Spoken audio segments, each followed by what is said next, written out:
What happens when curiosity turns into cruelty? Psychological experiments are done to understand how the human mind works, how we feel, how we think, behave, and interact with others. Sometimes, some people, for the pursuit of knowledge, crosses the ethical levels. And let's uncover three most disturbing psychological experiments that have been done in the past. Let's start. The Stanford Prison Experiment was conducted by Dr. Philip Zimbardo, a psychology professor at Stanford University. This experiment took place in the basement of the Stanford Psychology Department, which was converted into a mock prison. Zimbardo's main aim for the study was to understand how people perceive to power when suddenly they have been asserted into an authority figure, such as prison guards, and when they are stripped of power, such as prisoners.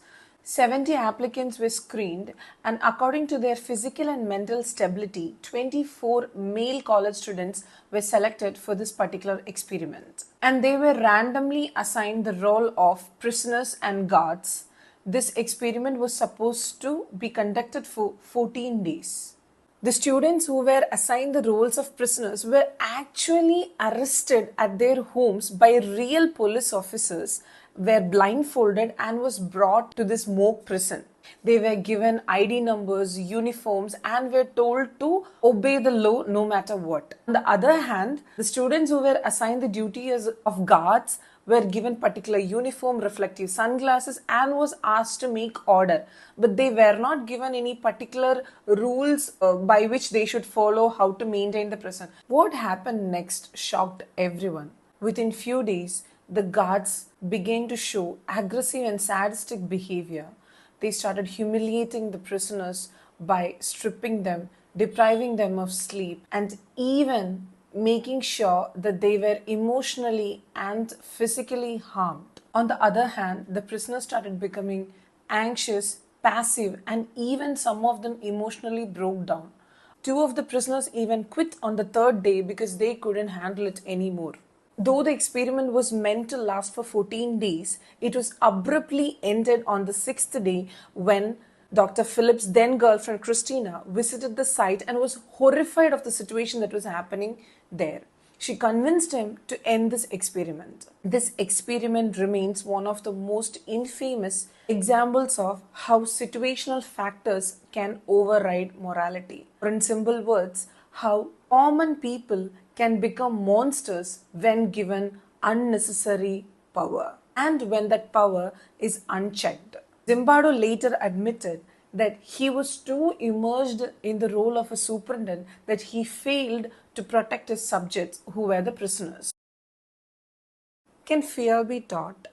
In 1920, a baby named Albert helped us answer that question, but at a cost. Psychologist John B. Watson and his assistant Rosalind Rayner wanted to prove that emotional responses like fear can be conditioned or learned. So, in order to prove this, they did an experiment with the help of a 9-month-old baby called Little Albert. Initially, he wasn't scared of anything, not even a fluffy white rat. To induce fear in the child, they started doing experiments. Whenever little Albert touched the white rat, Watson banged on a metal rod behind him, creating a frightening noise. With repetitions, the child started getting scared of seeing the white rat even when the sound wasn't made. And this is called as classical conditioning. He was even scared to that extent that he was scared of any white colored item, even scared to a Santa Claus mask. Watson proved that fear could be learned. Okay, but at what cost? This experiment was conducted on a defenseless poor child. Albert disappeared from all the records and his fate is not known to anyone. What if he lived his entire life with irrational fears and with a lifetime trauma that happened to him because of this experiment? We'll never know. But what we know is that children shouldn't be the subjects of any kind of experiments.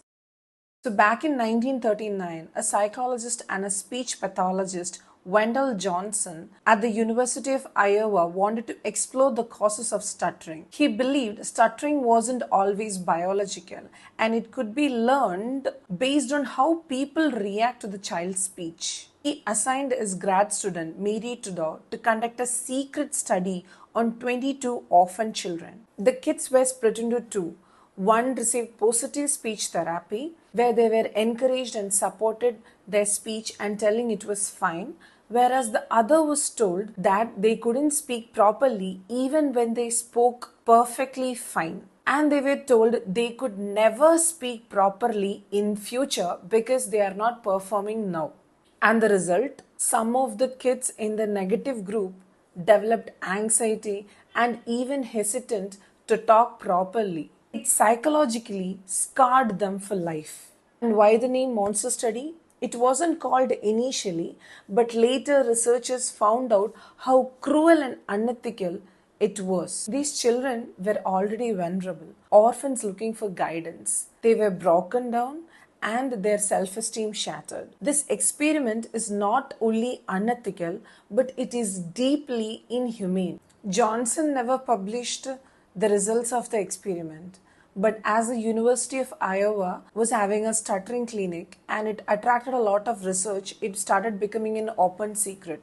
Later, he passed away in 1965, and a journal in 1988 published the results of what actually happened. The surviving children and the families of those who have passed away filed a joint lawsuit against the state of Iowa in 2005, and in 2007, 7 of the orphans were granted $925,000 for the lifelong psychological and emotional issues they had to face because of the 6-month-long experiment done without consent in the University of Iowa. All of these experiments sparked massive ethical debates. There was no informed consent about the psychological trauma that is involved with these experiments. Today, none of these experiments would have even passed the ethical board review. Today, all of these stands as classical examples of what not to do in a psychological research.